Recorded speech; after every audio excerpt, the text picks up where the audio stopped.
Bismillah. Assalamualaikum warahmatullahi wabarakatuh. Waalaikumsalam warahmatullahi wabarakatuh. Waalaikumsalam warahmatullahi Waalaikumsalam wabarakatuh. warahmatullahi wabarakatuh. Alhamdulillahi hamdan yuwafi ni'amahu wa yukafi'u mazidah. Wassalatu wassalamu ala nabiyyina Muhammadin wa ala alihi wa ashabihi wa man tabi'ahum bi ihsanin ila yaumiddin. As'alullaha an yufaqihana fid din wa an yu'allimana bima yanfa'una wa an yanfa'ana bima 'allamana wa an yazidana 'ilman nafi'an wa 'amalan salihan innahu waliyyu dzalika wal qadiru 'alaihi wa ba'du.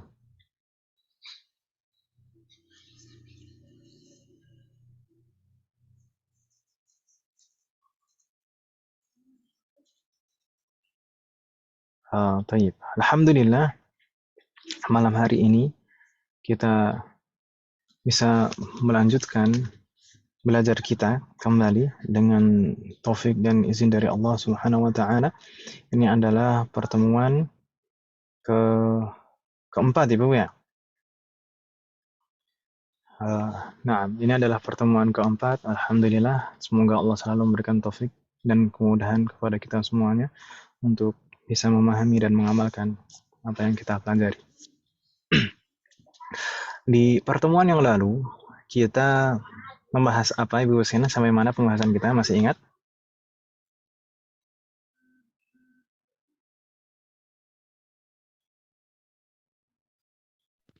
Syarat wajib puasa. Di pertemuan yang lalu kita membahas syarat wajib puasa, ya kan Ibu ya? Syarat wajib puasa sebagaimana disebutkan oleh al-muallif Syekh Ahmad bin Umar Asy-Syaitiri rahimahullah dalam kitab beliau Al-Yaqut An-Nafis. Beliau menyebutkan syurutu wujubis shaum khamsah. Syarat wajib puasa ada 5, dan yang dimaksud dengan syarat wajib puasa di sini adalah puasa Ramadan, bukan puasa yang lain. Karena ada puasa-puasa wajib yang lain. Tapi yang dimaksud di sini syarat wajib puasa Ramadan. Itu ada 5. Sebagaimana disebutkan di dalam kitab beliau, al-Islam, wat-taklif, al-itaqah, was-sihhah, wal-iqamah. Dan kemarin alhamdulillah sudah kita bahas masing-masing dari yang beliau sebutkan 5 syarat itu tadi. Kemarin 5 itu apa saja? Islam yang pertama, kemudian taklif, kemudian al-itaqah, kemudian as-sihhah, al-iqamah. Islam itu Islam. Taklif itu mukallaf, dibebani syariat. Itaqah mampu. As-sihhah dalam kondisi sehat. Iqamah dalam kondisi mukim, bukan musafir. Dan kita bahas kemarin bahwasanya yang dimaksud Islam di sini walau fi ma madha, meskipun di masa lalu. Jadi maksudnya kalau misalkan orang murtad itu tetap dibebani, tetap wajib baginya untuk berpuasa. Maksudnya dia harus diminta untuk kembali dulu ke masuk Islam, kemudian diminta untuk puasa. Dan kalau misalnya seseorang yang murtad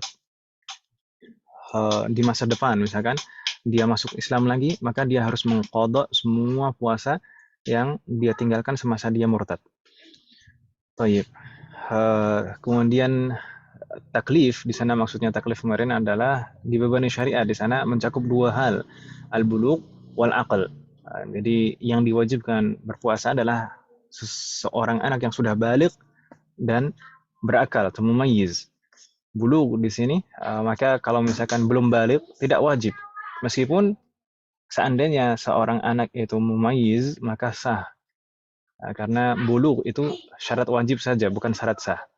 Sedangkan al-aqlu, yang dimaksud al-aqlu di sini adalah al-mumayyiz. Jadi seorang anak sampai di tahap mumayyiz. Dan kemarin kita bahas apa batasan patokan seorang anak mumayyiz itu bagaimana.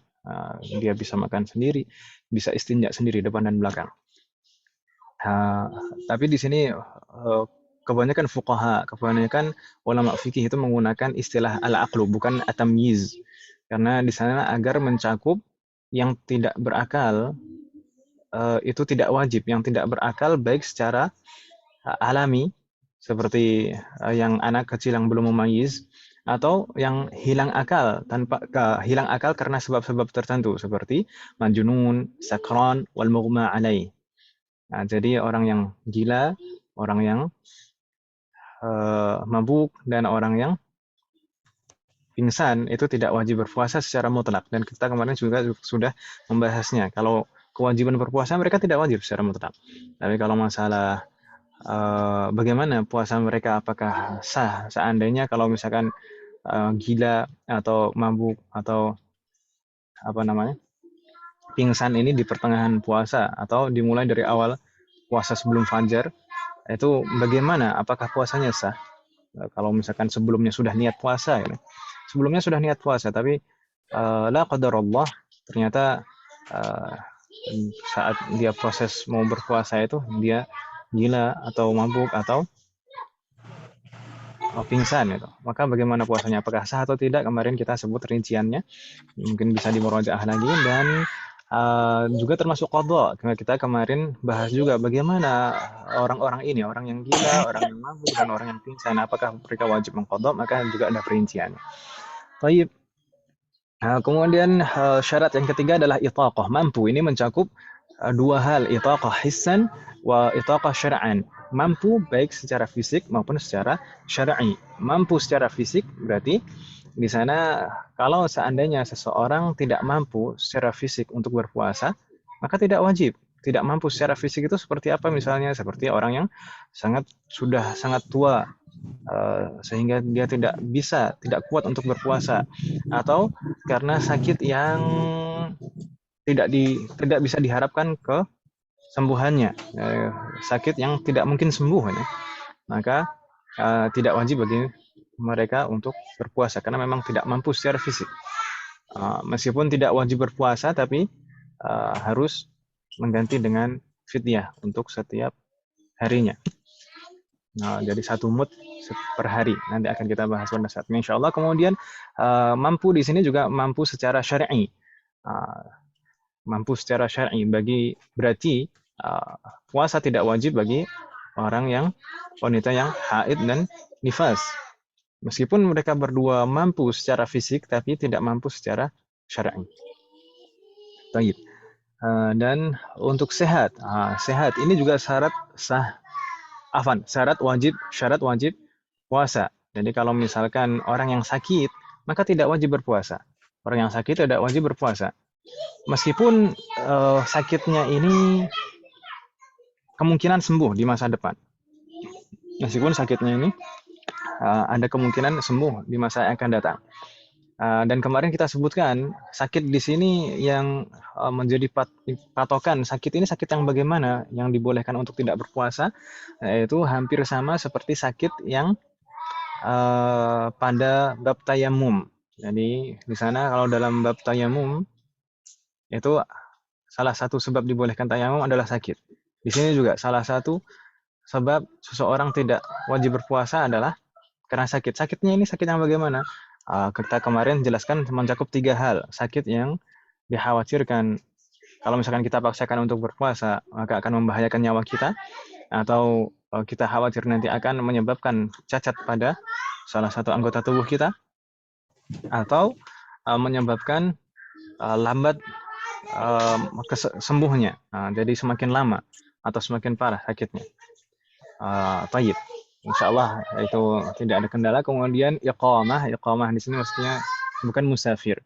Maka tidak wajib berpuasa bagi seorang yang dalam kondisi safar. Tapi safarnya bukan yang penting safar gitu saja, misalkan dari Jakarta Pusat ke Jakarta Timur, dari Bekasi ke Jakarta Selatan. Nah, bukan seperti itu. Nah, ini safarnya harus safaron tawilan mubahan. Safarnya safar yang panjang, dan safarnya juga harus safar yang mubah, bukan safar yang dalam kondisi maksiat. Allah nekuna jami'an. Dan di sana kita pahami di sana ada beberapa orang yang tidak wajib berpuasa. marid, orang sakit, musafir, orang yang dalam keadaan safar, hamil, orang wanita yang sedang hamil, ju' syadid, orang yang dalam kondisi sangat kelaparan, misalkan dalam kekeringan, kelaparan ya. Rodha, orang wanita yang menyusui, kemudian syekh harim, itu orang yang sudah sangat tua renta. Atasun syadid, sangat kehausan. Iqadu halik, orang yang mau menyelamatkan nyawa orang lain. Kemudian kafir, orang kafir tidak wajib mereka berpuasa. Kafir asli maksudnya di sini, bukan kafir murtad. Kemudian faqidul aql, orang yang hilang akal juga tidak wajib untuk berpuasa. Sobi, yang belum balik, tidak wajib berpuasa. Kemudian haid, orang yang haid, dan nifas, tidak wajib berpuasa. Dan ada juga orang yang meskipun tidak puasa itu tidak wajib mengqadha. Sebagian orang yang tidak wajib berpuasa itu harus mengqadha atau menggantinya dengan fidyah. Tapi ada juga yang tidak wajib apapun sama sekali, yaitu orang kafir asli itu tidak. Kalau misalkan dia tidak puasa, maka dia tidak wajib mengqadha. Kalau misalkan nanti suatu ketika dia masuk Islam, maka dia tidak wajib mengqadha puasa-puasa yang dia tinggalkan selama dia kafir. Kemudian sobi, anak yang belum balik, itu juga demikian tidak wajib mengqadha. Seandainya dia nanti balik, maka tidak wajib mengqadha puasa-puasa yang dia ditinggalkan saat dia belum balik. Dan majnun bi ghairi ta'addin dan as-sakran bi ghairi ta'addin, orang yang mabuk atau orang yang gila tanpa unsur kesengajaan, maka tidak wajib bagi mereka untuk mengqadha. Kalau misalkan sengaja, kemarin sudah kita bahas juga, kalau misalkan sengaja maka wajib mengqadha. Gila dengan kesengajaannya sendiri atau mabuk dengan kesengajaannya sendiri. Baik, ini yang kita bahas di pekan yang lalu. Hal min soal ummahat, ada pertanyaan sebelum kita lanjutkan?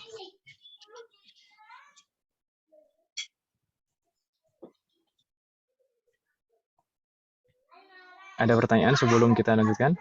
Saya izin sebentar.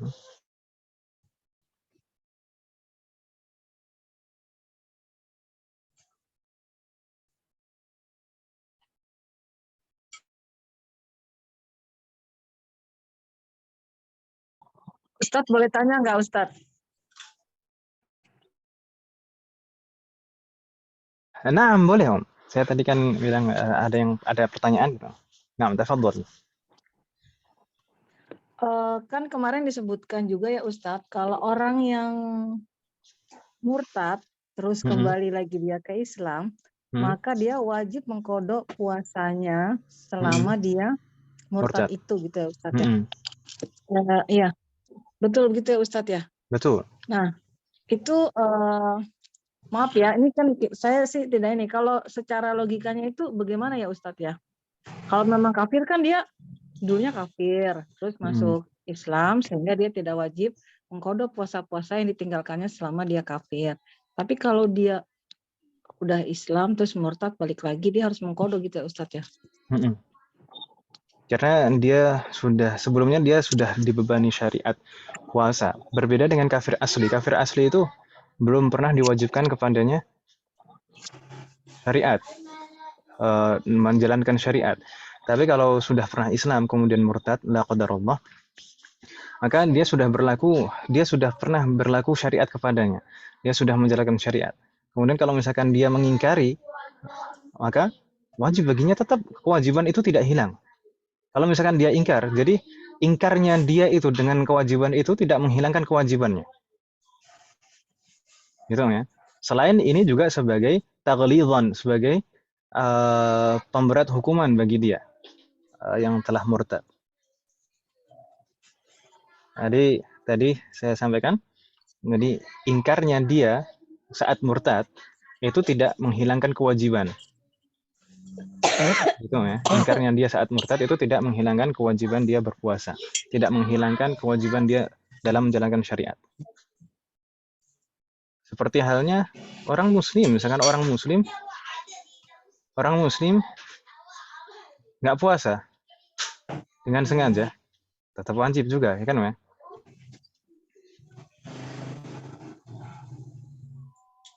Meskipun dia mengingkarinya. Baik.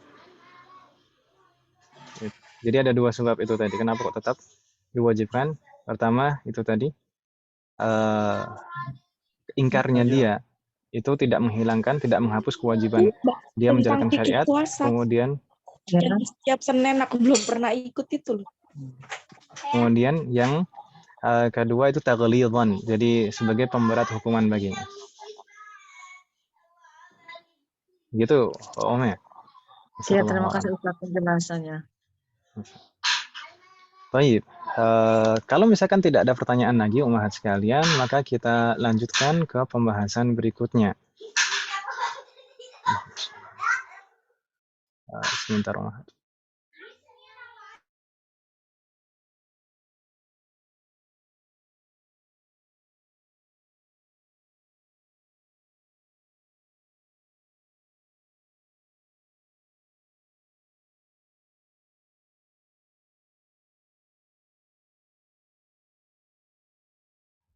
Nastamir, afwan ummahat. Kita buka kitab Al-Yaqut An-Nafis kembali. Setelah beliau menjelaskan dan menyebutkan tentang syarat-syarat wajib puasa, beliau menyebutkan arkanus shaum. Arkanu as-shaum. Arkan itu jamak dari rukan. Ruknun itu mufrad, tunggal. Kalau arkan itu jamak. Arkanus shaum berarti rukun-rukun puasa. Rukun-rukun puasa.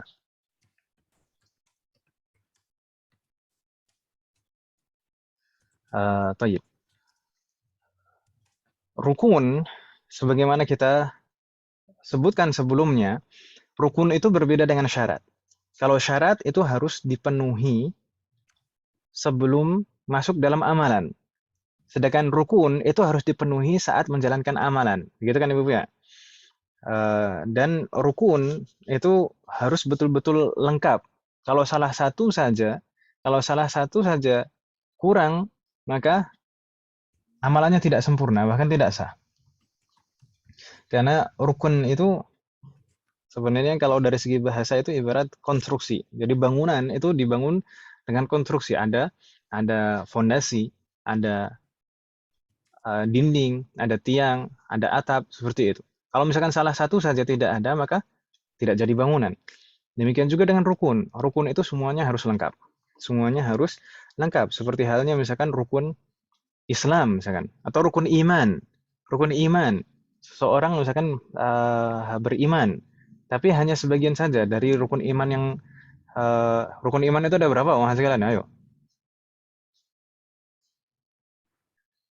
6. 6.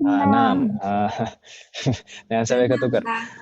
Rukun iman dari semuanya itu 6 itu harus semuanya diimani. Kalau misalkan salah satu saja kita tidak beriman kepadanya, maka semuanya hancur. Nggak ada gunanya semuanya. Misalkan seperti halnya misalkan orang-orang kafir Quraisy. Orang-orang kafir Quraisy mereka beriman kepada Allah, beriman kepada hari akhir. Dan nabi-nabi sebelumnya, tapi tidak beriman dengan kenabian Nabi Muhammad, maka tidak berguna iman mereka yang lain. Jadi namanya rukun itu semuanya harus lengkap. Begitu ya, Bu ya. Baik, kemudian beliau menyebutkan di sini arkanus shaumi thalathatun. Arkanu as-shaumi thalathatun. Kenapa? Rukun puasa ada 3. Ada 3 Ibu sekalian. Yang pertama di sana an-niyatu. Saya ambil blender di sini. Terus? Ambil blender di sini. Terus. Beliau mengatakan an-niyatu wa tarkul mufattirati was-shaimu. An-niyatu wa tarkul mufattirati was-shaimu. An-niyatu itu niat.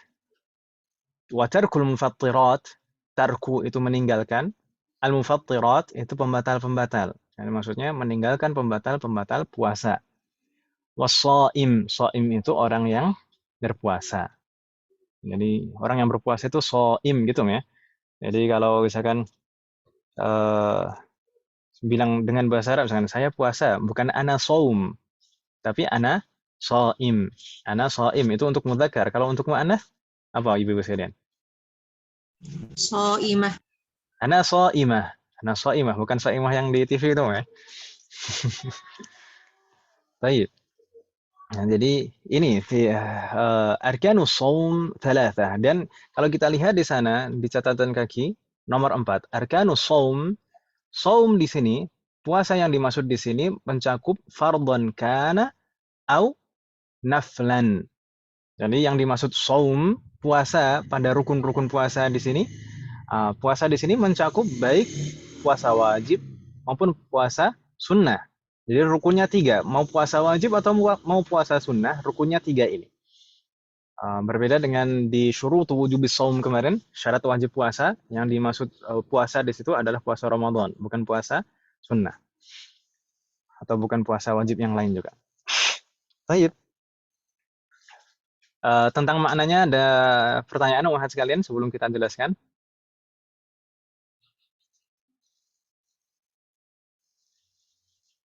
Hal min soal?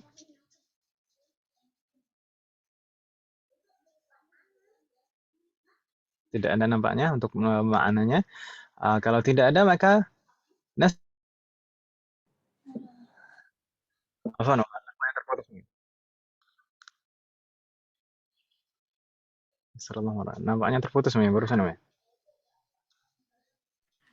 Nah, Ustaz. Suaranya Ustaz. terputus juga. Tapi nggak jelas Ustaz, suaranya tolong diulangi lagi Ustaz. Yang niat itu suaranya putus-putus. Yang tadi terjemah tadi Om. An-niyatu wa tarku al-mufattiratu wa taqum itu suaranya terputus. Nah, yassarallahu warana. Afan Ibu Silan, nampaknya koneksi saya yang kurang bagus. Baik, saya ulangi lagi. Tadi arkanus shaumi thalathatun. Rukun-rukun puasa itu ada 3. Ada 3. 3 itu apa saja? An-niyatu, ini yang pertama. Niat. An-niyatu itu niat maksudnya. Wa tarkul mufattirat, dan meninggalkan, tarku itu meninggalkan, al-mufattirat itu pembatal-pembatal. Jadi maksudnya meninggalkan pembatal-pembatal puasa. Kemudian rukun yang ketiga washaim. Shaim itu orang yang berpuasa. Harus ada orang yang berpuasanya. Gitu. Bagaimana Uhad? Masih ada yang bingung tentang maknanya?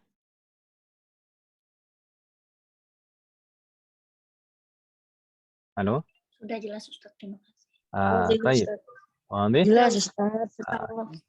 Nastamir Uhad. Kita lanjutkan, kita akan bahas kupas satu persatu.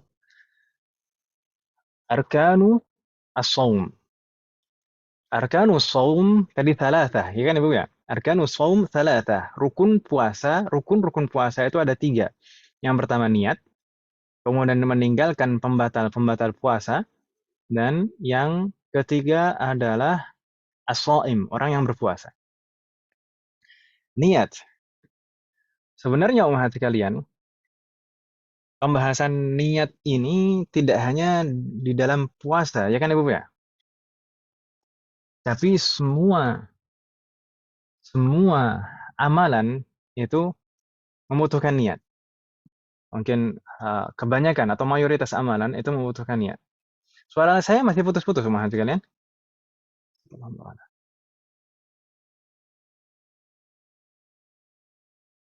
Halo, suara saya masih putus-putus. Halo, halo, cek. Sudah Suara jelas saya Ustaz. sudah jelas? Sudah jelas. Nah, tayyib. Niat itu sebenarnya Masih kadang-kadang pembahasan. Jadi pembahasan niat itu sebenarnya tidak hanya di dalam puasa, tapi dalam semua ibadah. Dalam semua ibadah, atau kalau tidak dibilang semua itu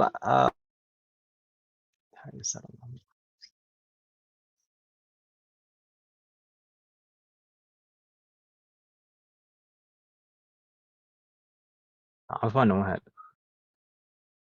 Yassarallahu warahmatullahi.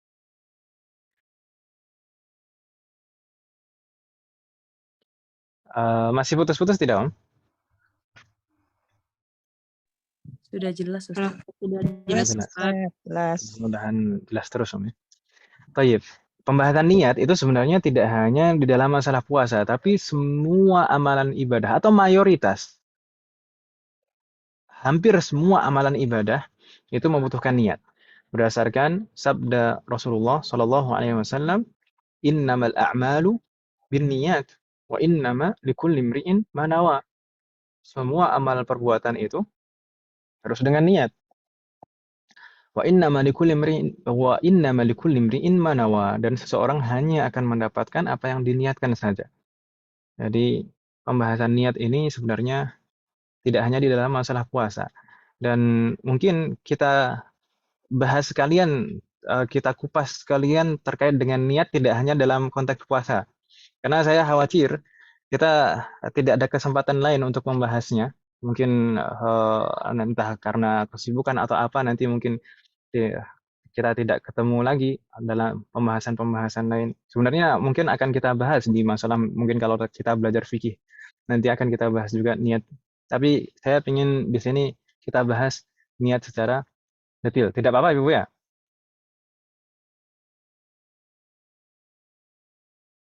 Halo? Iya, Ustaz. Nggak apa-apa. Baik. Niat umat sekalian, para ulama ketika membahas niat, itu biasanya menyebutkan 7 poin di dalam niat. 7 poin di dalam niat itu apa saja? Biasanya disingkat di dalam bait syair, haqiqatun, hukmun, mahallun wa zaman, kaifiyatun syartun wa maqsudun hasan. Ini satu bait mencakup 7 hal. Haqiqatun, hukmun, mahallun wa zaman, kaifiyatun syartun wa maqsudun hasan.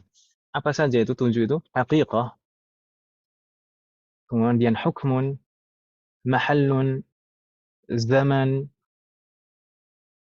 kaifiyah, syartun, wa maqsud. Haqiqah itu maksudnya adalah definisi, hukmun itu hukumnya apa, hukum niat itu apa. Kemudian mahallun, tempatnya niat itu di mana. Zaman, waktu, kapan kita harus menghadirkan niat. Kemudian kaifiyah, kaifiyah cara niat itu bagaimana. Kemudian syaratun, syarat niat agar niat itu sah dan diterima. Kemudian maksud, yaitu tujuan dari niat itu apa. Tayyib. Kita bahas satu persatu. Yang pertama, haqiqah atau definisinya. Definisi niat itu apa Ibu sekalian? Apa yang dimaksud dengan niat? Ada yang bisa membantu mungkin? Atau mungkin pernah belajar sebelumnya? Niat itu apa Ibu sekalian?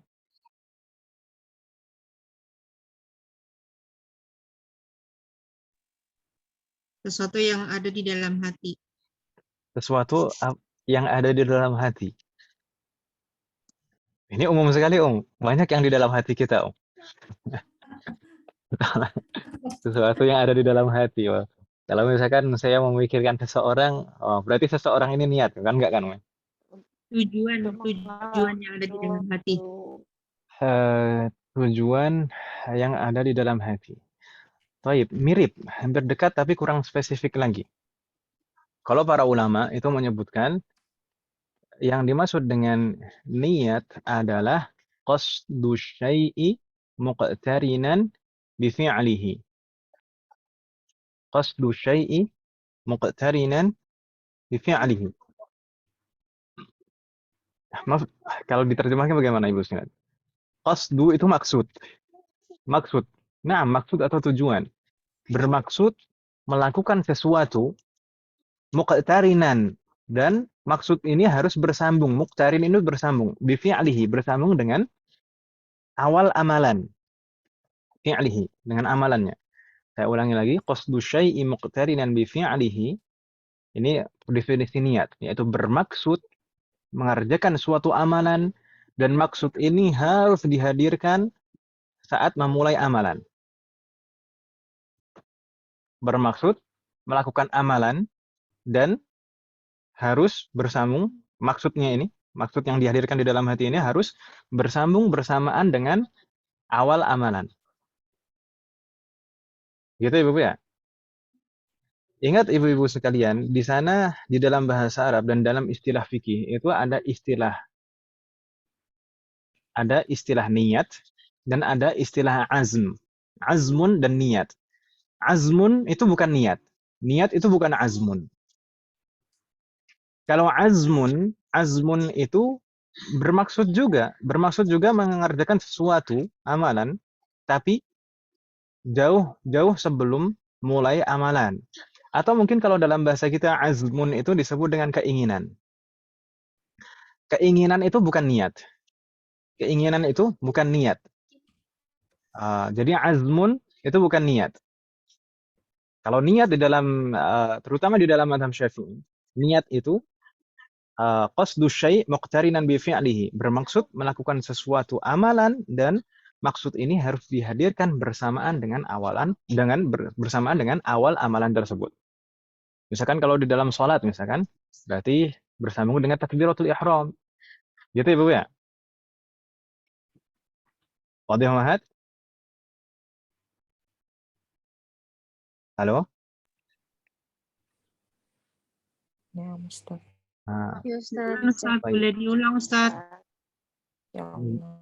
qasdu syai'i muqtarinan bi fi'lihi, bermaksud mengerjakan suatu amalan dan maksud ini harus dihadirkan bersamaan dengan awal dari amalan tersebut.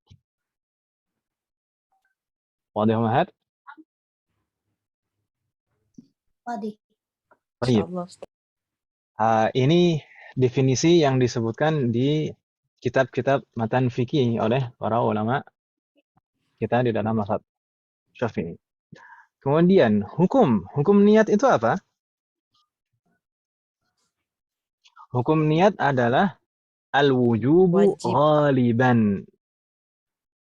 Wajib. Tapi ghaliban itu apa?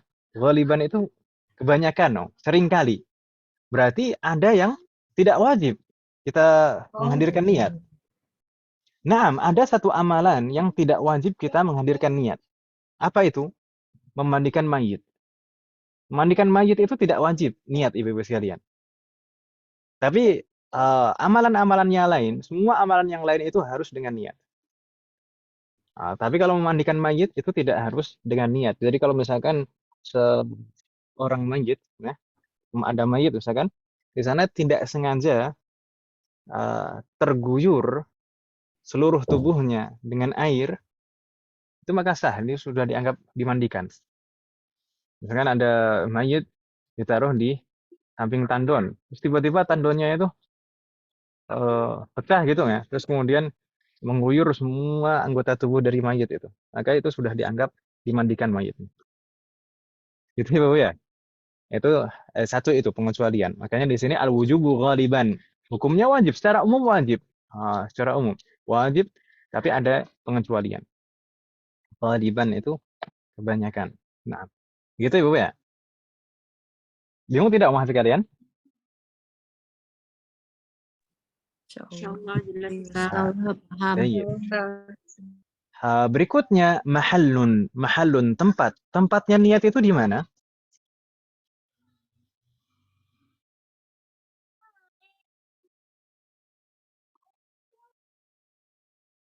Tempatnya niat itu di mana mahasiswa kalian? Hati. Di qalbi, hati. Naam, mahalluha al-qalbu. Di dalam hati.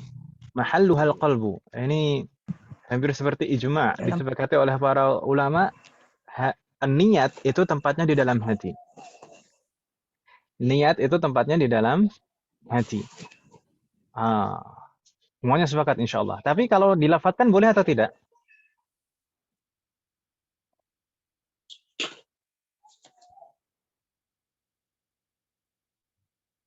Niat kalau dilafatkan boleh atau tidak hati kalian?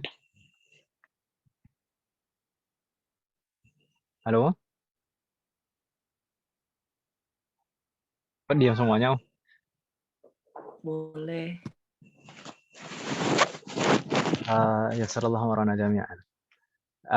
Terkadang sebagian orang itu salah paham Iya. di dalam masalah Iya, ini. Ustaz. Terkadang sebagian orang itu Iya. salah paham di dalam masalah ini. Di sana sebenarnya ada dua masalah yang berbeda dan hukumnya berbeda. Tempat niat, semuanya sepakat, insya Allah tempat niat itu di dalam hati. Tapi kalau misalkan masalah melafadzkannya, ini sebenarnya masalah yang lain lagi. Karena para ulama yang mengatakan tempatnya niat di dalam hati, mereka juga mengatakan melafadzkannya itu sunnah. Karena itu dua hal yang berbeda. Dalam hati. Jadi ketika dilafadzkan, itu bukan berarti niatnya itu berpindah ke lisan, tidak. Tetap yang di dalam hati. Tetap niat itu tetap di dalam hati. Sedangkan melafadzkan itu hanya untuk perantara. Ustaz hilang lagi. Jaringannya nggak stabil. Saya minta maaf Ibu sekalian, nampaknya malam hari ini koneksi saya yang kurang mendukung Ibu sekalian.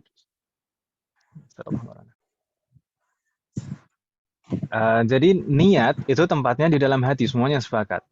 Tapi para ulama yang mengatakan niat tempatnya di dalam hati, mereka juga yang mengatakan melafalkannya itu sunnah hukumnya. Bukan berarti ketika dilafalkan itu niatnya berpindah ke lisan, tidak. Kita sebutkan di sini wanutqu biha sunnah, sebagaimana disebutkan oleh para ulama, dan melafalkannya itu sunnah. Untuk apa dilafazkan? Liyusa'idal lisanul qalba, agar lisan ini membantu hati, menguatkan apa yang di dalam hati. Karena umat sekalian, nanti akan kita bahas insyaallah kaifiyahnya, tata cara niatnya. Saat kita niat itu harus dihadirkan di dalam hati. Niat itu harus dihadirkan di dalam hati. Tadi seperti di dalam definisi tadi, saat mulai amalan ibadah, kita harus hadirkan niat itu di dalam hati. Itu kan Ibu ya? Dan terkadang kondisi orang itu berbeda-beda. Ada yang mudah untuk konsentrasi, tapi ada yang susah untuk konsentrasi. Dan di sana ada hal-hal yang harus dihadirkan betul-betul secara rinci. Ada beberapa hal. Sekarang di dalam sholat. Dalam sholat itu setidaknya ada 3 atau 4 hal yang harus dihadirkan di dalam hati. Terkadang orang kalau misalkan tidak konsentrasi itu susah untuk menghadirkan secara rinci. Maka dilafadzkan itu untuk membantu. Yang harus dihadirkan itu apa saja, baru dihadirkan di dalam hati. Taib. Mungkin kita selama ini pernah mendengar bahwasanya melafadzkan niat itu tidak boleh, atau bahkan bid'ah atau sesat. Gitu. Tapi perlu diketahui umat sekalian, kita mengikuti pendapat itu harus dipastikan juga pendapat ini ada salafnya. Ya kan Ibu ya? Pendapat ini ada salafnya, maksudnya ada pendahulunya dari kalangan salaf. Jadi apakah ada ulama-ulama salaf yang berpendapat demikian? Gitu kan Ibu ya? Ya atau ya? Ya. Naam. Ya. Dalam masalah melafalkan niat. Dalam masalah melafalkan niat itu setidaknya di sana hanya ada 3 atau 4 pendapat saja. Kalau secara rinci 4. Hanya ada 4 pendapat. Tidak ada yang kelima. 4 pendapat itu apa saja? Pendapat yang pertama mengatakan melafalkan niat ini hukumnya wajib. Pendapat yang pertama mengatakan melafadzkan niat itu hukumnya wajib, tapi pendapat ini adalah pendapat yang syadz. Syadz itu maksudnya apa? Kalau dalam bahasa kita mungkin nyeleneh, karena menyelisihi para ulama yang lebih banyak dan lebih kuat. Gitu ya, Bapak ya? Yang mengatakan ada ya, tapi kita tahu di sana ada yang mengatakan melafadzkan niat itu wajib, meskipun pendapat ini syadz. Kemudian pendapat yang kedua, dan ini pendapat dari mayoritas ulama dari mazhab Hanafi, Maliki, Syafi'i, dan Hambali, dari 4 mazhab. Mereka mengatakan apa? Melafadzkan niat itu hukumnya sunnah. Melafadzkan niat hukumnya sunnah. Kemudian pendapat yang ketiga, itu para ulama Maliki, dari mazhab Maliki itu merinci. Aslinya khilaful aula. Khilaful aula itu tingkatannya lebih rendah daripada makruh. Khilaful aula. Jadi tidak afdol gitu, khilaful aula.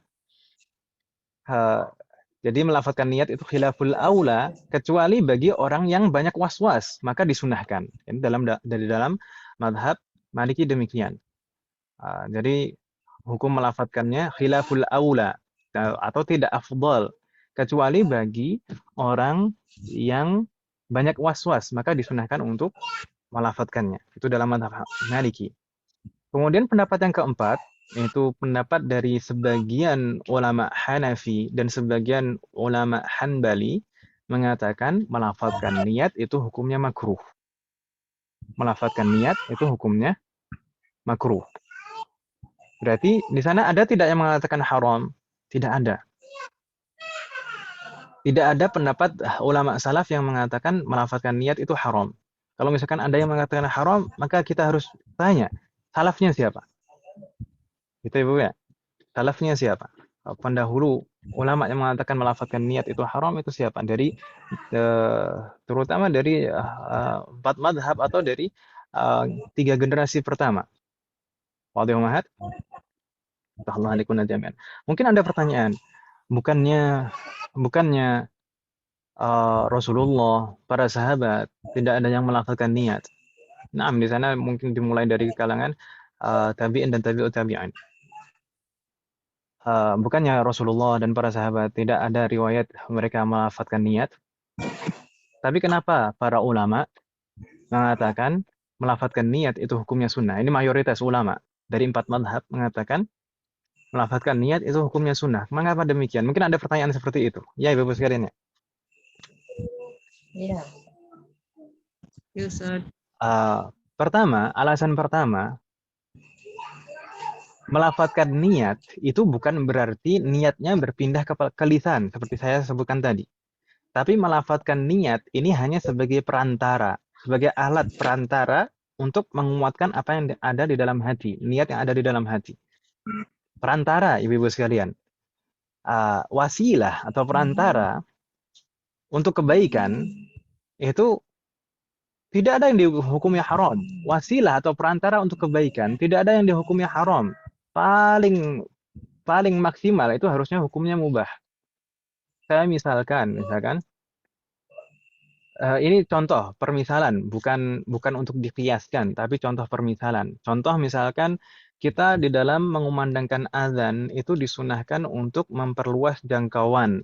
Makanya di sana disunahkan ketika kita membaca hayya 'alas shalah untuk menengok ke kanan, hayya 'alal falah untuk menengok ke kiri, untuk memperluas jangkauan pendengaran azan. Gitu kan Ibu ya? Kemudian di zaman sekarang di sana ada alat yang bisa kita pakai, wasilah, perantara yang kita bisa pakai untuk memperluas jangkauan azan ini tadi. Jadi tujuan utamanya apa? Memperluas jangkauan azan. Kemudian wasilah di sana, alatnya apa? Di sana ada mikrofon, pengeras suara. Pengeras suara ini apakah dikatakan haram? Tidak. Ini kan Ibu ya? Apakah dikatakan ini sesuatu yang bid'ah di dalam agama, mengada-ngada di dalam agama? Tidak. Itu wasilah. Contoh yang lain,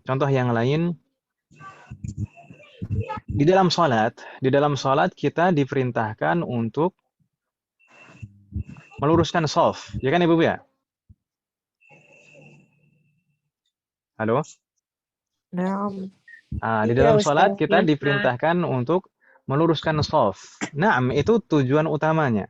Tujuan utamanya adalah untuk meluruskan shaf. Kemudian kita di masjid-masjid zaman sekarang, orang-orang yang membangun masjid itu membuat garis shaf. Itu garis shaf itu tidak pernah ada di masa Rasulullah dan para sahabat. Tapi orang-orang zaman sekarang ketika membangun masjid membuat garis shaf. Tujuannya apa? Agar kita mudah untuk meluruskan shaf. Jadi garis itu tadi adalah wasilah. Apakah kita katakan berarti garis yang di masjid itu haram hukumnya bid'ah? Tidak, Ibu ya. Tidak. Karena itu wasilah untuk kebaikan, tujuan utama. Demikian juga melafadzkan itu wasilah. Wasilah untuk apa? Untuk menguatkan niat yang ada di dalam hati. Bukan berarti niatnya itu berpindah ke lisan, tidak. Kalau misalkan hanya dilafadzkan tapi tidak dihadirkan di dalam hati, itu juga bukan niat, karena niat itu yang ada di dalam hati. Kalau misalkan hanya dilafadzkan saja tapi tidak dihadirkan di dalam hati, tidak sah. Tetap harus dihadirkan di dalam hati. Sedangkan dilafadzkan itu fungsinya untuk menguatkan niat yang ada di dalam hati. Jadi yang harus dihadirkan tetap di dalam hati. Makanya kalau misalkan melafalkan niat itu juga harus paham. Ya kan Ibu ya? Kalau misalkan melafalkan niat tapi nggak paham, lalu apa fungsinya? Kan tadi melafalkan itu tujuannya untuk menguatkan, untuk membantu kita menghadirkan di dalam hati apa saja yang harus dihadirkan. Gitu kan Ibu ya? Kalau misalkan nggak paham ya nggak ada faedahnya, berarti tujuannya tidak terpenuhi maksud dari melafalkan niat. Begitu Ibu ya? Wadih Mahat. Jadi itu sebab yang pertama kenapa kok para ulama mengatakan sunnah hukum melafazkan niat, karena niat itu adalah wasilah, perantara, alat, bukan ghayah, bukan tujuan utama. Bukan berarti niatnya pindah ke lisan, tapi tetap niatnya adalah yang ada di dalam hati. Kemudian alasan berikutnya adalah karena kondisi tadi, mungkin tempat kita singgung, kondisi orang itu berbeda-beda, umat sekalian. Kondisi orang itu berbeda-beda. Ada yang mudah untuk konsentrasi, tapi mungkin juga banyak orang yang sulit untuk konsentrasi, untuk menghadirkan apa saja yang harus dihadirkan di dalam niat itu agak susah. Maka di sana disunahkan untuk melafadzkan. Ini sunnah ya. Melafadzkan itu sunnah, bukan wajib. Bukan wajib menurut mayoritas ulama. Saya sendiri juga tidak melafadzkannya biasanya. Terutama waktu sholat saya tidak melafadzkannya. Karena ya saya insya Allah sudah bisa konsentrasi lah untuk menghadirkan apa saja yang harus dihadirkan dalam hati. Tapi kalau misalkan kita buru-buru atau dalam kondisi tidak bisa konsentrasi, mungkin bisa melafadzkan agar bisa kita menghadirkannya. Apa saja yang harus dihadirkan dalam hati, disebutkan di dalam hati itu apa saja. Gitu Ibu ya. Ingat hati kalian, niat itu tempatnya ada di dalam hati. Dan harus dihadirkan Ibu-ibu sekalian. Dan harus dihadirkan saat mulai amalan ibadah. Jadi kalau misalkan saya sudah niat tapi tidak dihadirkan saat mulai ibadah, itu bukan niat namanya. Gitu Ibu ya. Ma'dziratun ummahat. Baik, hal min soal ummahat? Ada pertanyaan tentang tempat niat itu tadi?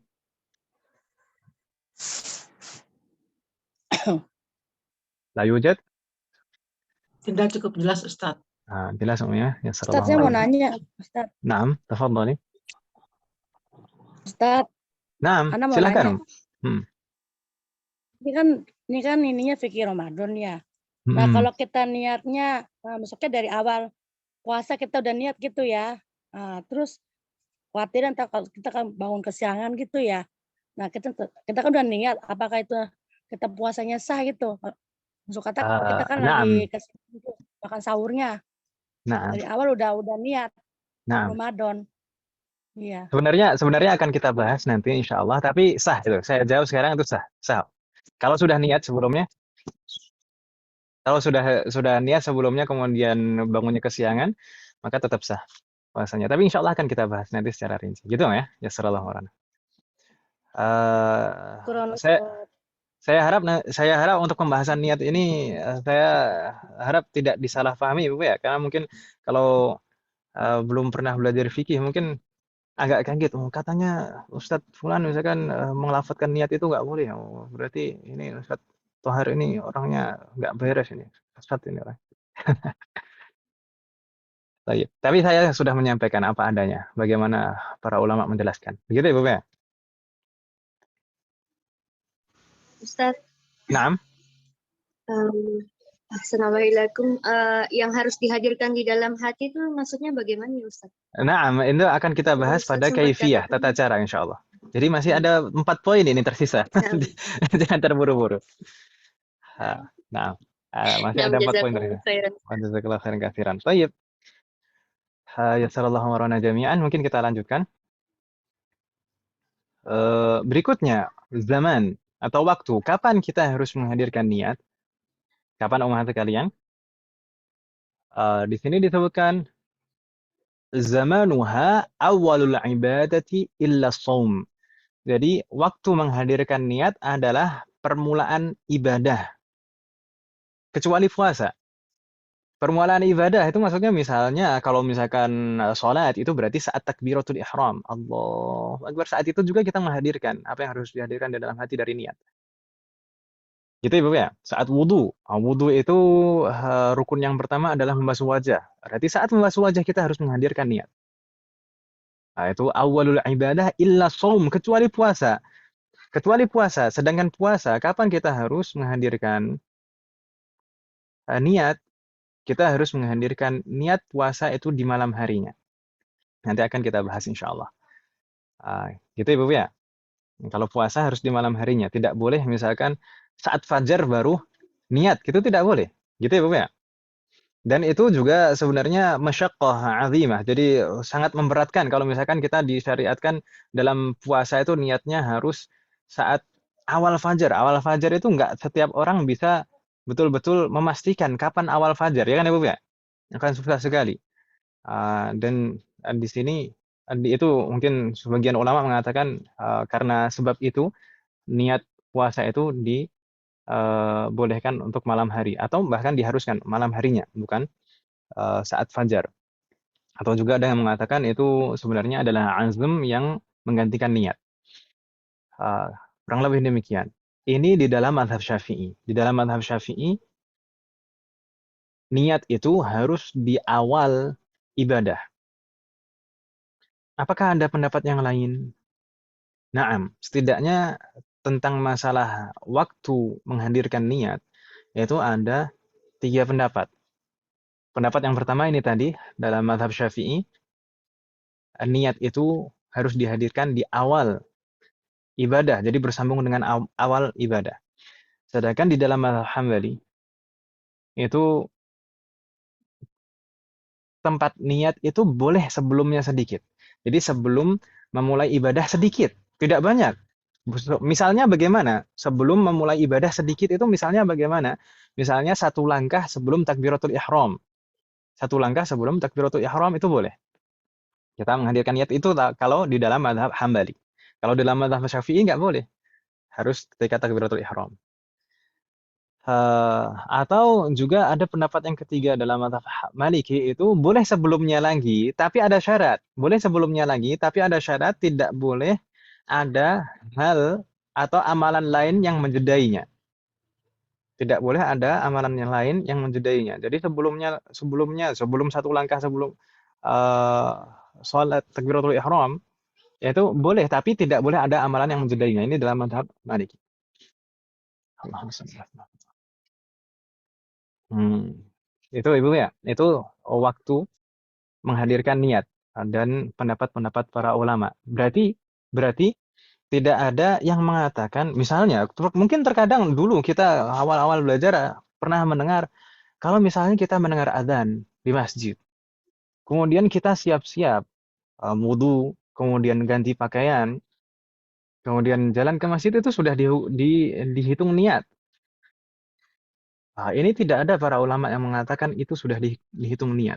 Kalau misalnya dia seperti itu, kemudian saat takbiratul ihram tidak menghadirkan apapun di dalam hatinya, maka sholatnya tidak sah.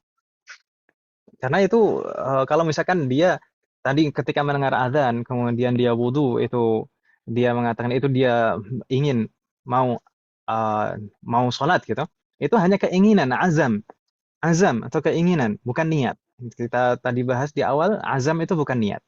Begitu Ibu ya. Dan niat itu harus dihadirkan di dalam hati dan dirinci. Ada hal yang harus dihadirkan.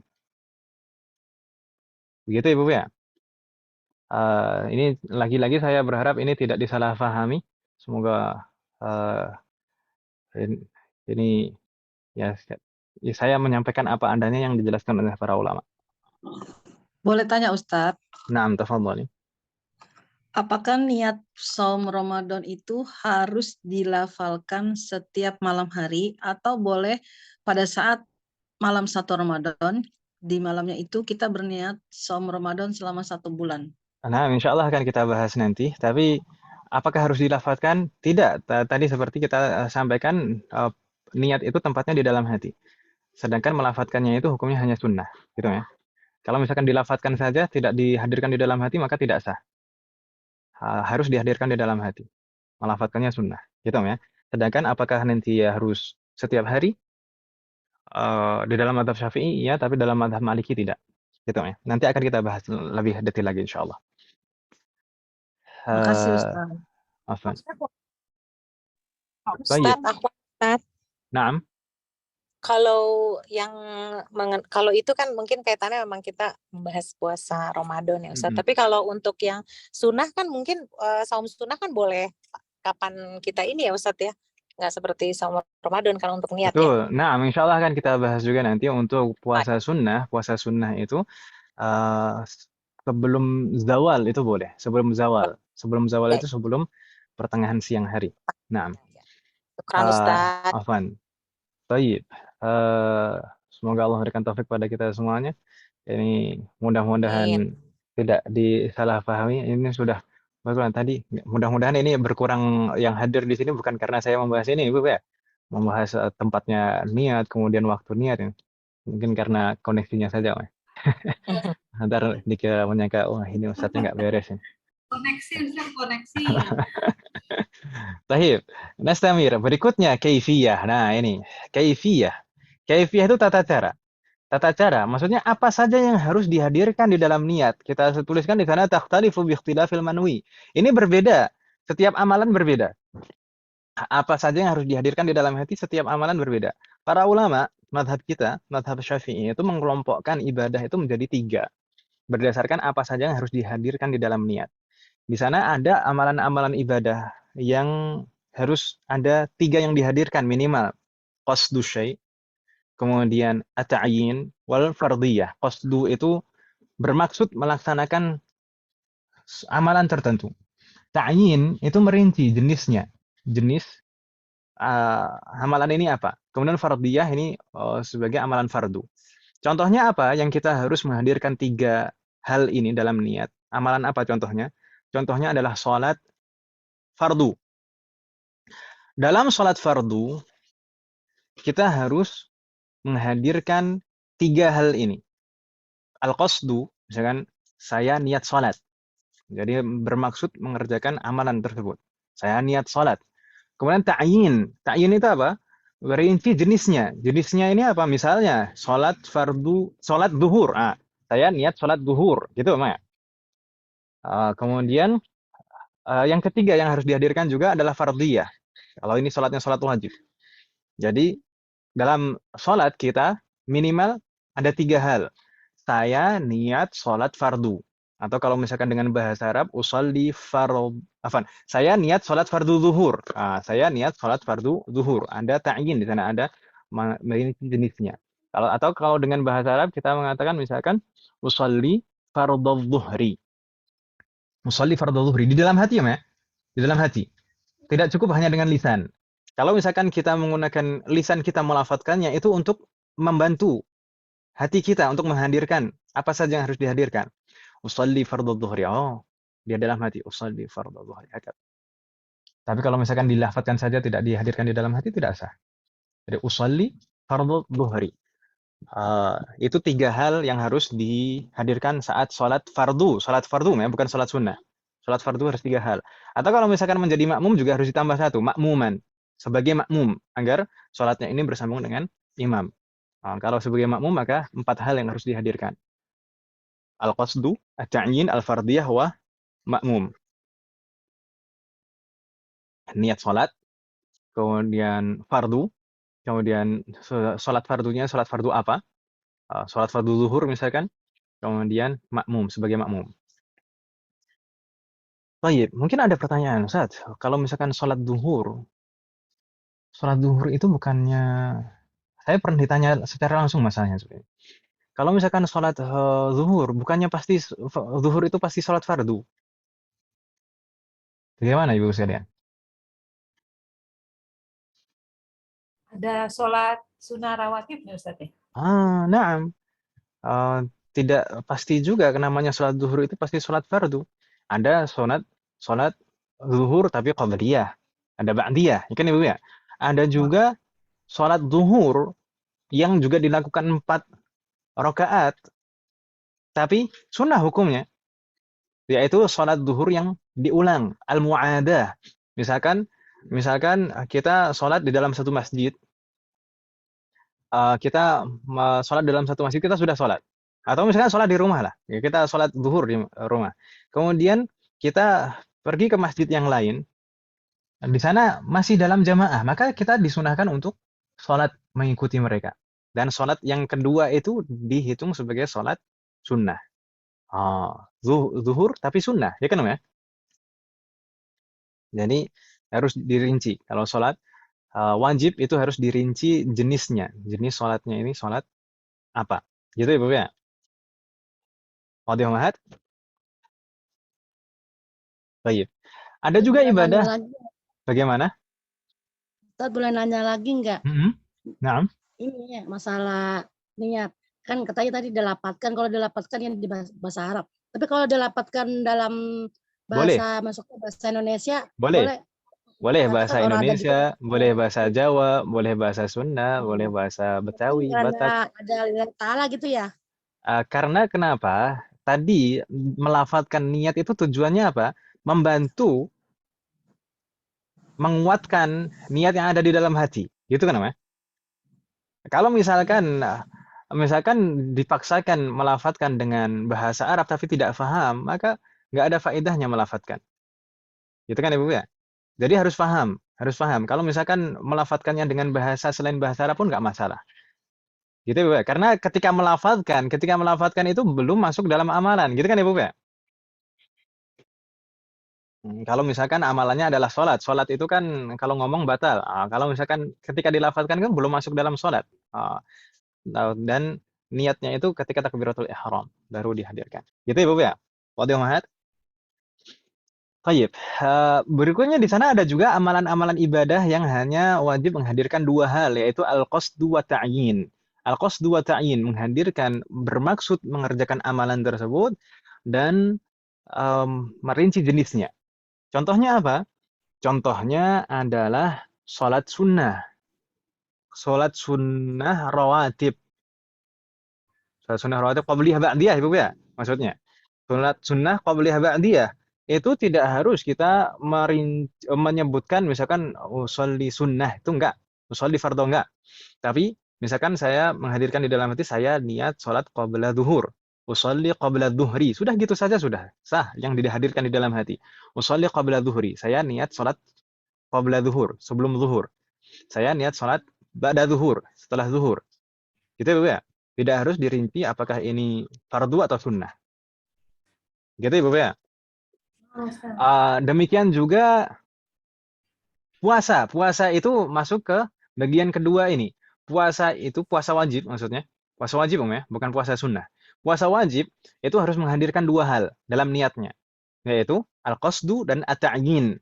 Al-qasdu, saya niat puasa. Ta'yinnya apa?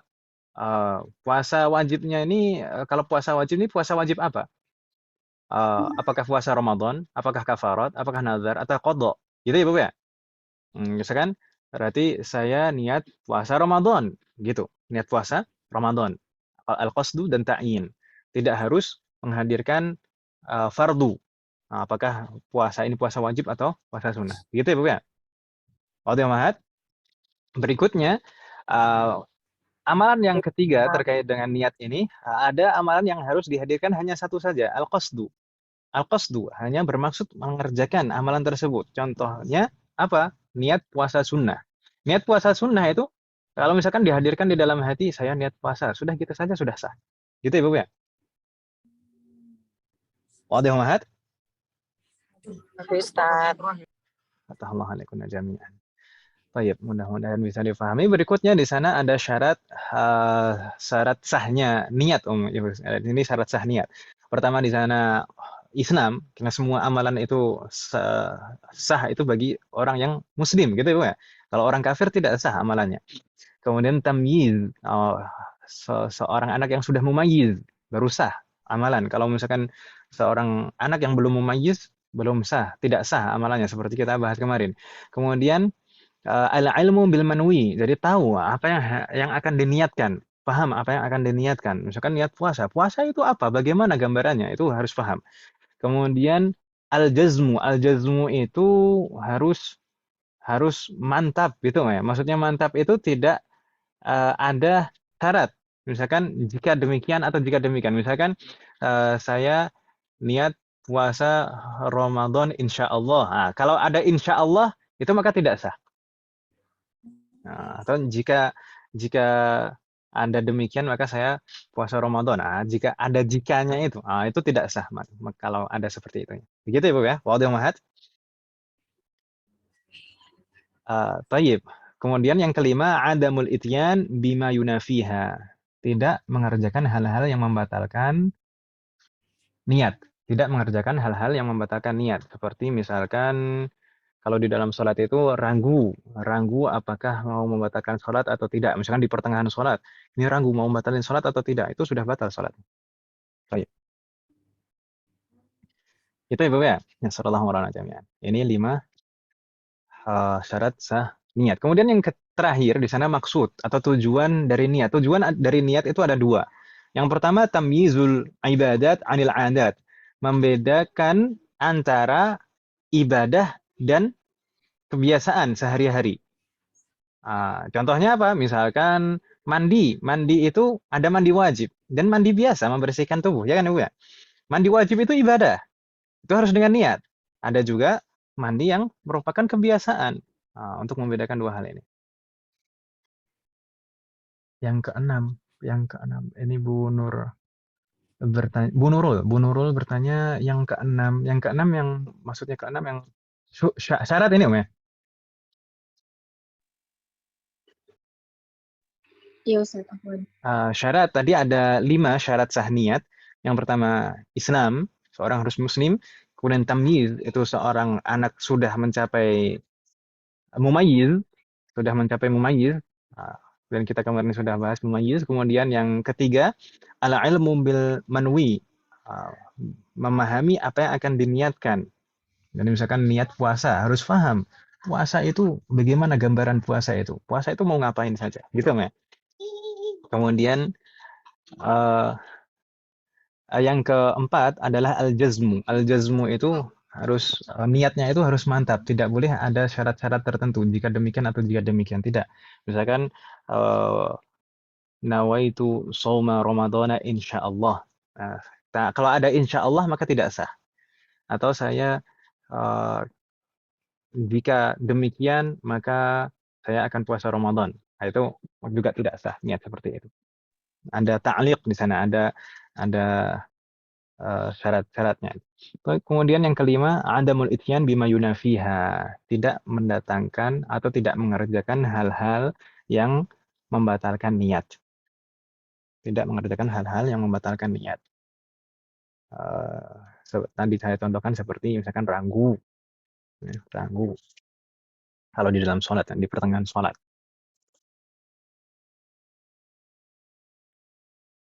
Tapi sebenarnya ragu di dalam sholat itu banyak. Nah, insya Allah akan kita bahas saat membahas fikih, insya Allah. Kemudian yang terakhir di sana tujuan dari niat yang pertama adalah membedakan antara ibadah dan amalan kebiasaan sehari-hari. Contohnya tadi mandi wajib itu ibadah. Kalau misalkan tidak diniatkan maka jadi mandi biasa, membersihkan tubuh saja. Gitu ya Bu ya? Minta tolong Mas. Kemudian tujuan niat yang kedua adalah radful ibadat ba'duha min ba'd. Jadi membedakan tingkatan ibadah. Jadi ibadah itu ada ibadah wajib, ada ibadah sunnah. Gitu kan ya Bu ya? Jadi membedakan antara satu tingkatan ibadah dengan tingkatan ibadah yang lain. Ini tujuan dari niat. Semoga bisa difahami dan kita kembali ke puasa tadi, rukun puasa.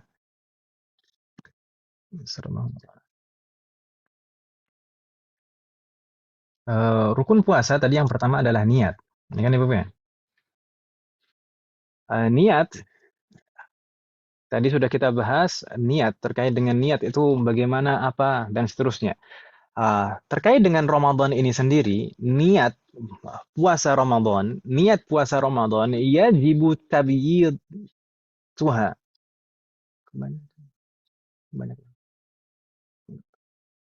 Baik.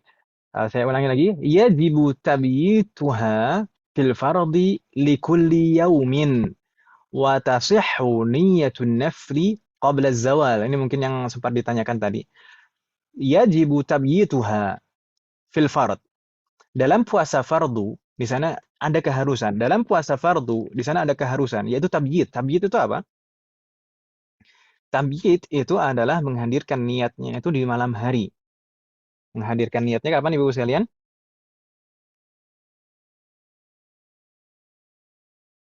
Di malam hari. Nah, ini berdasarkan hadis. Malam hari. Berdasarkan hadis yang disebutkan oleh Rasulullah, man lam yubayyitin niyata qabla al-fajri fala qiyama lahu. Orang yang belum menghadirkan niat di malam hari, maka tidak sah puasanya. Maka ini terkait dengan puasa fardu. Seperti kita sebutkan di sini, ya yajibu tabyituha fil fard. Fil fard, dalam puasa fardu.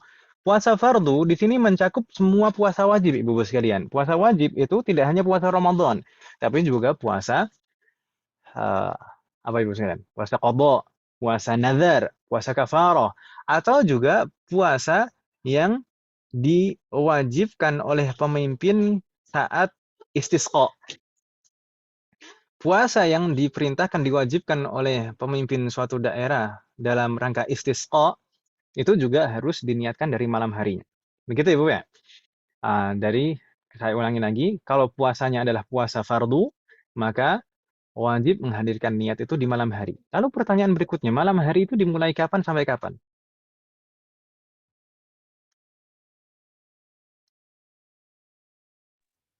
Malam hari itu dimulai kapan sampai kapan, Mas sekalian? Pada maghrib sampai dengan sebelum Ahsan, Allah waktu alaik. subuh. Dari mulai terbenamnya matahari sampai sebelum terbit fajar, itu malam. Jadi kalau misalkan kita di dalam Ramadan, kita misalkan setelah membatalkan puasa kita, setelah berbuka puasa, kita niat besok mau puasa Ramadan gitu, itu sudah sah. Meskipun setelah itu kita tidur, kemudian misalkan tidurnya itu sampai kebablasan, bangun-bangun sudah sholat subuh waktunya gitu ya. Itu sudah sah. Kalau misalkan setelah maghrib itu sudah menghadirkan niat. Gitu ya Bu ya? Wadih mahat. Sampai sebelum terbit fajar. Sampai sebelum terbit fajar. Ingat, sampai sebelum terbit fajar. Bukan sampai terbit fajar, tapi sampai sebelum terbit fajar. Karena kalau menghadirkan niat saat terbit fajar, maka tidak sah.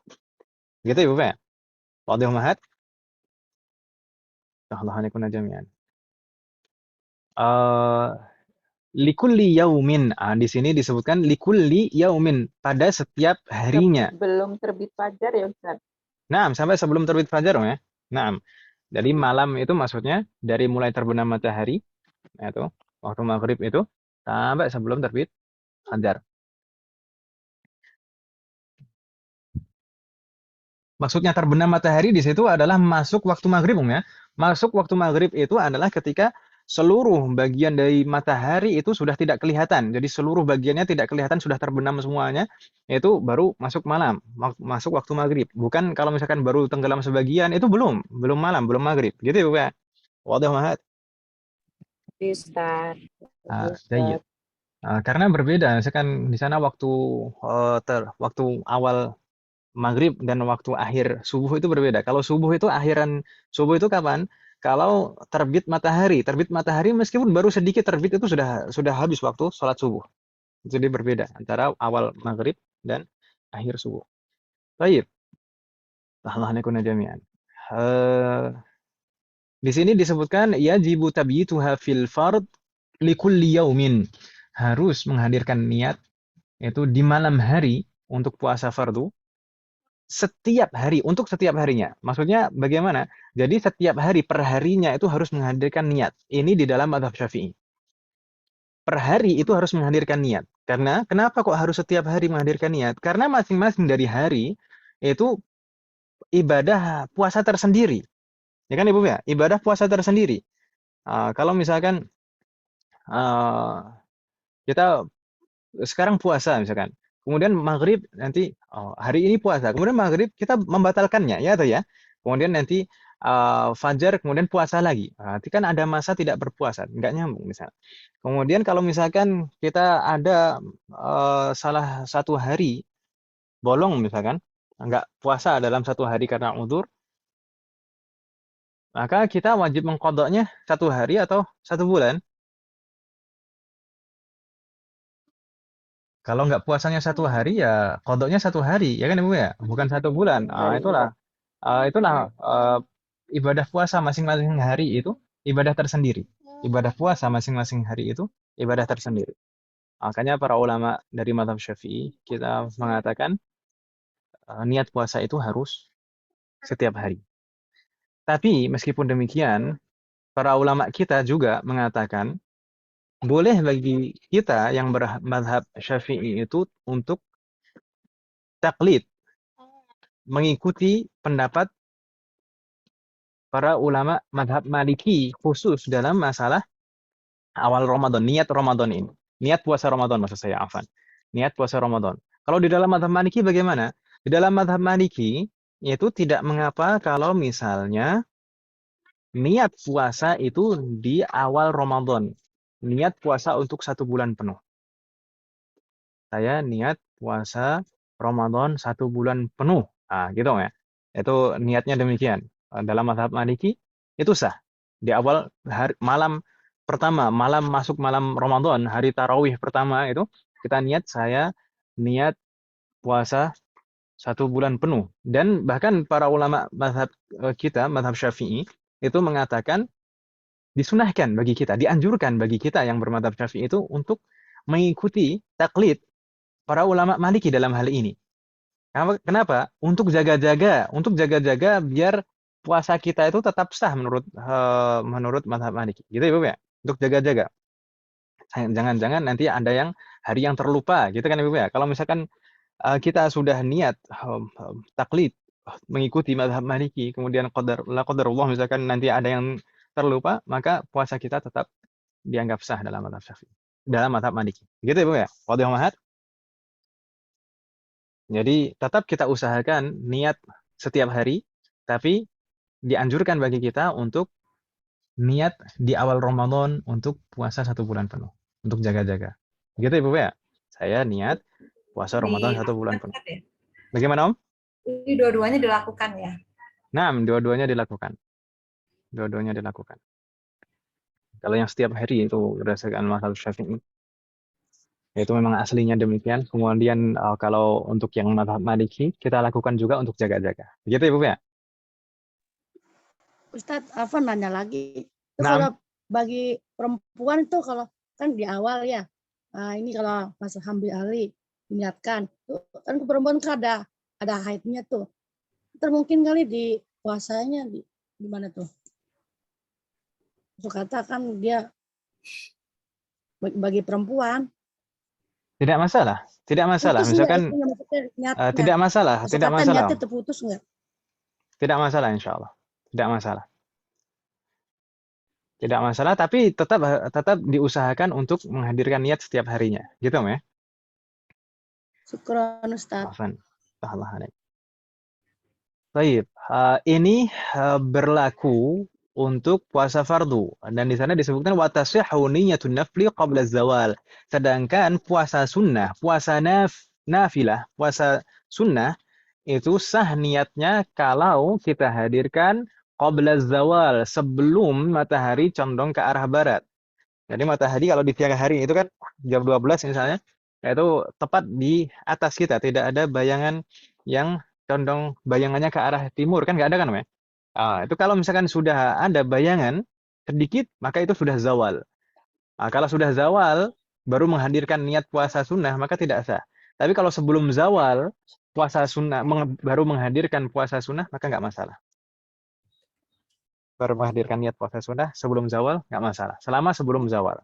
Kalau setelah zawal, saat zawal, setelah zawal itu maka tidak boleh. Begitu ya, Bu ya? Insya Allah tidak bingung ya, Bu ya? Kalau secara waktu sebelum zawal itu kira-kira sebelum zuhur atau bagaimana Ustaz? Ya, atau sebelum zuhur. Nah, karena setelah zawal itu masuk zuhur. Awal zuhur itu ba'da zawal.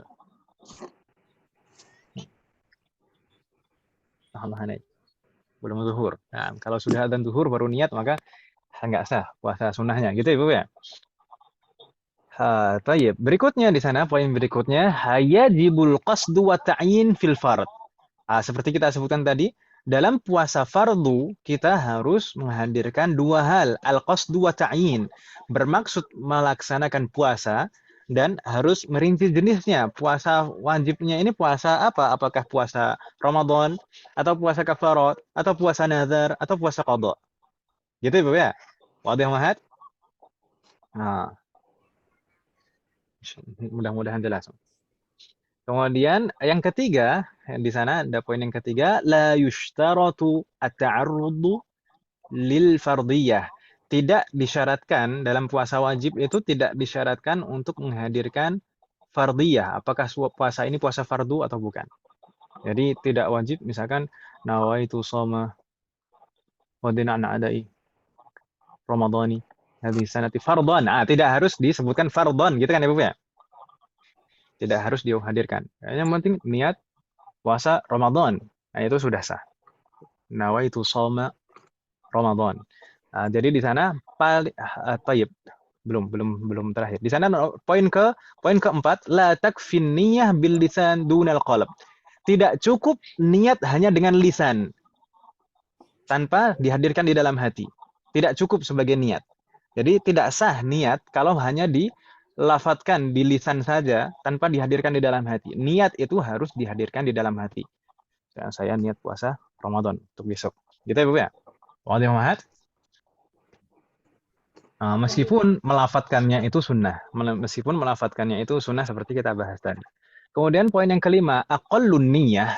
Paling minimal niat itu yang kita hadirkan di dalam hati apa?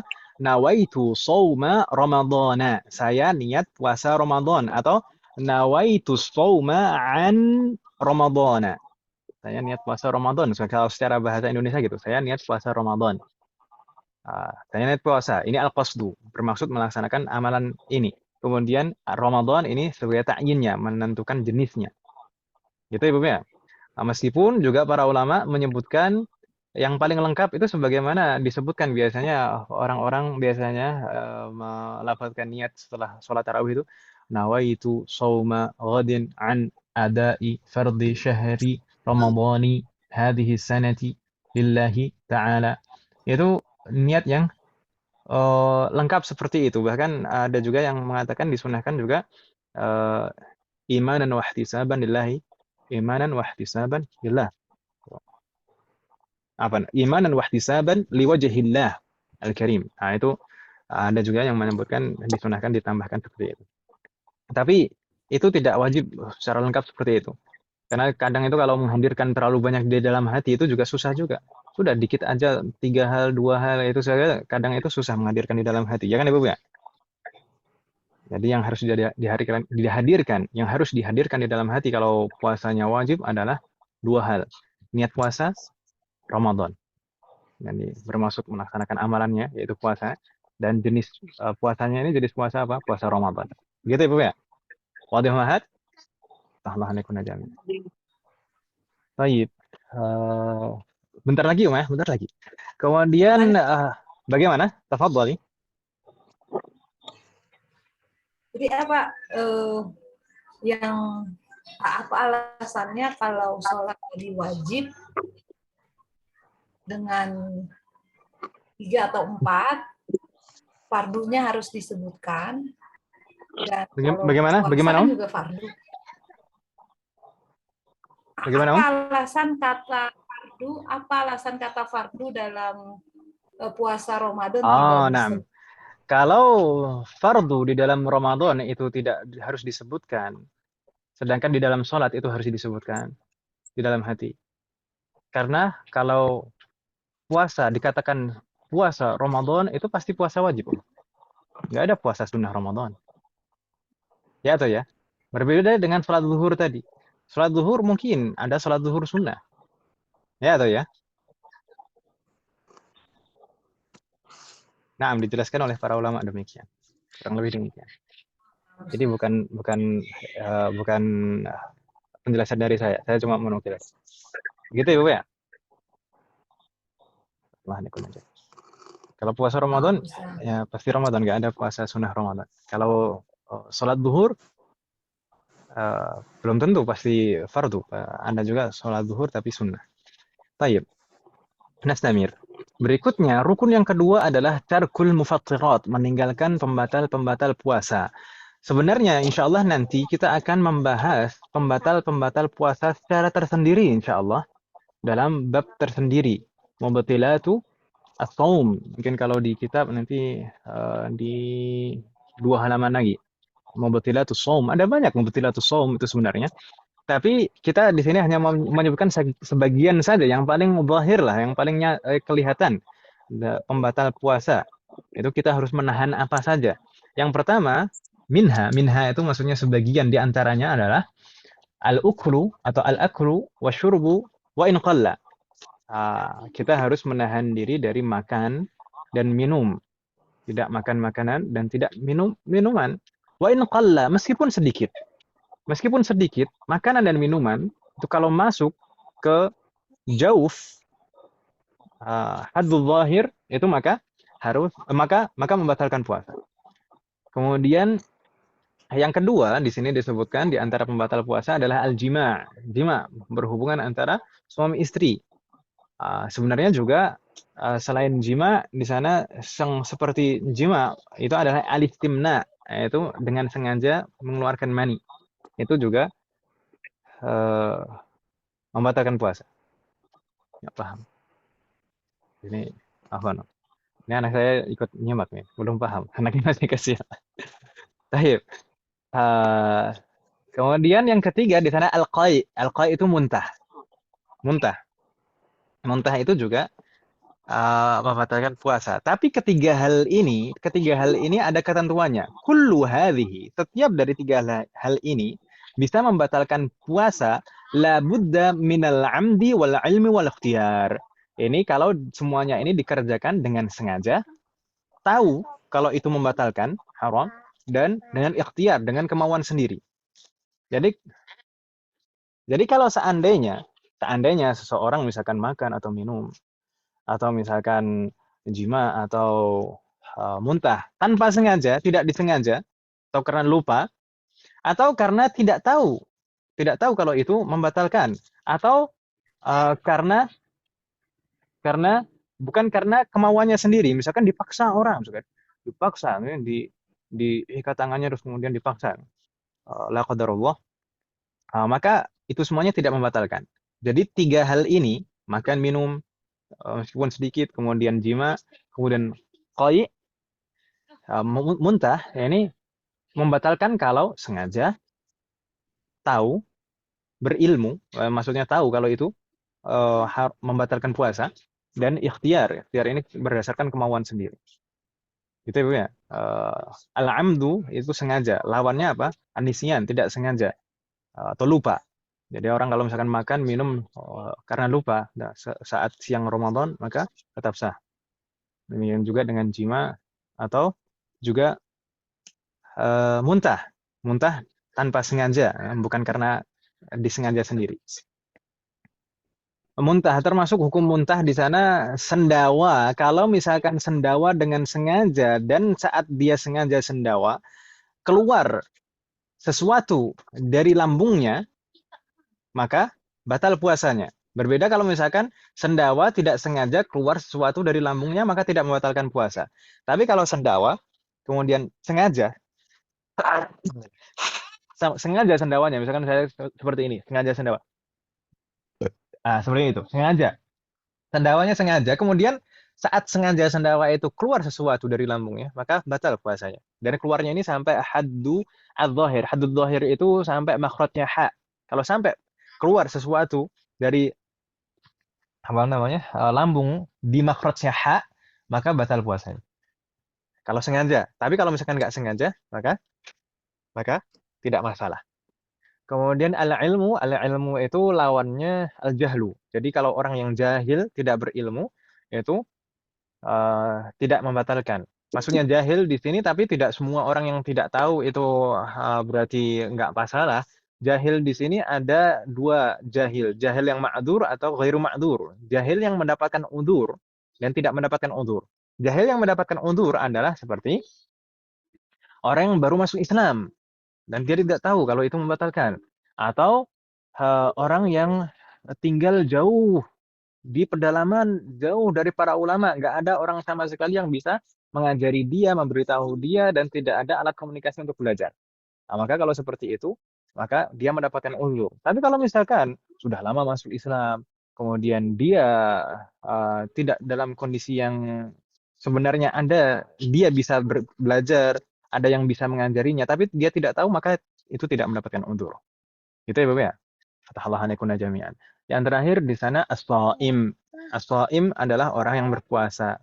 Sedangkan pembahasan as-shaim itu sebenarnya kemarin dalam syarat-syarat wajib puasa sempat kita singgung siapa saja yang wajib puasa, dan insya Allah pada pertemuan berikutnya nanti kita akan membahas syarat puasa. Siapa saja yang puasanya dinilai sah. Begitu ya, Bu ya? Fatahallahu alaikuna jami'an. Mungkin pembahasan malam ini sampai di sini. Saya minta maaf Ibu sekalian, ini sangat terlambat sekali selesainya. Mungkin di sini ada beberapa pertanyaan. Pertama,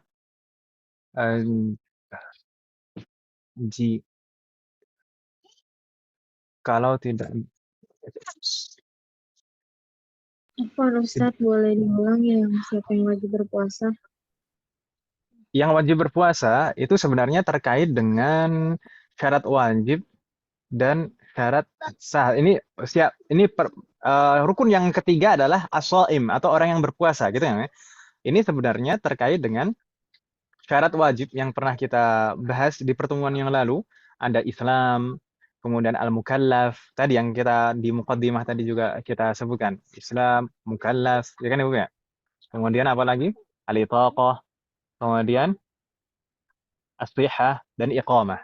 Orang yang muslim, kemudian orang balik dan berakal, kemudian yang mampu untuk berpuasa, kemudian dalam kondisi sehat dan muqim, tidak dalam bepergian. Sedangkan untuk syarat sah, insya Allah akan kita bahas di pertemuan berikutnya. Semoga Allah memberikan kemudahan. Baik Ustaz, syukur. Kemudian di sini ada pertanyaan.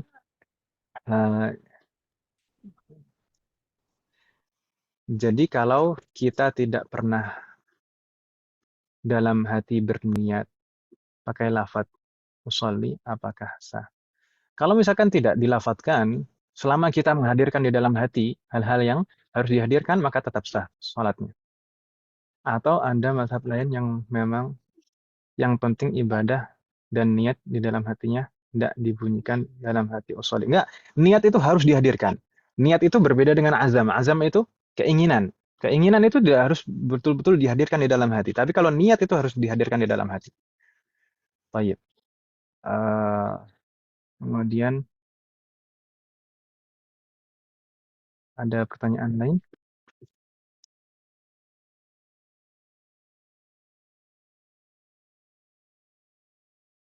Pertanyaannya ini saja, Mas?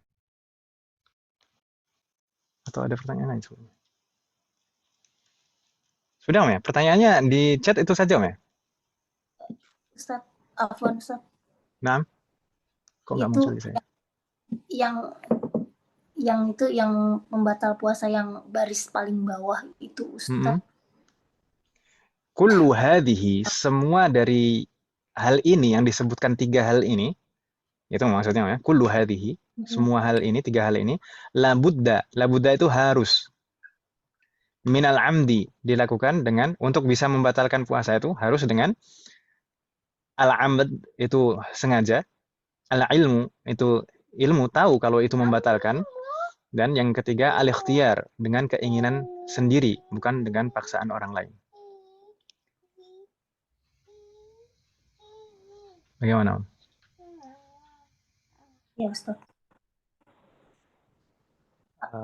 Tayyib. Nampaknya di chat cuma ini saja pertanyaan. Tayyib. Saya minta maaf Ibu sekalian, kita pembahasan malam ini terlambat sekali selesainya. Saya minta maaf, tapi mudah-mudahan bermanfaat dan barokah. Tayyib. Mungkin tidak ada pertanyaan lagi, Bu ya? Insyaallah. Saya kira tidak ada pertanyaan lagi. Kalau misalkan dipaksakan ada pertanyaan lagi, Ustaz, kapan selesainya?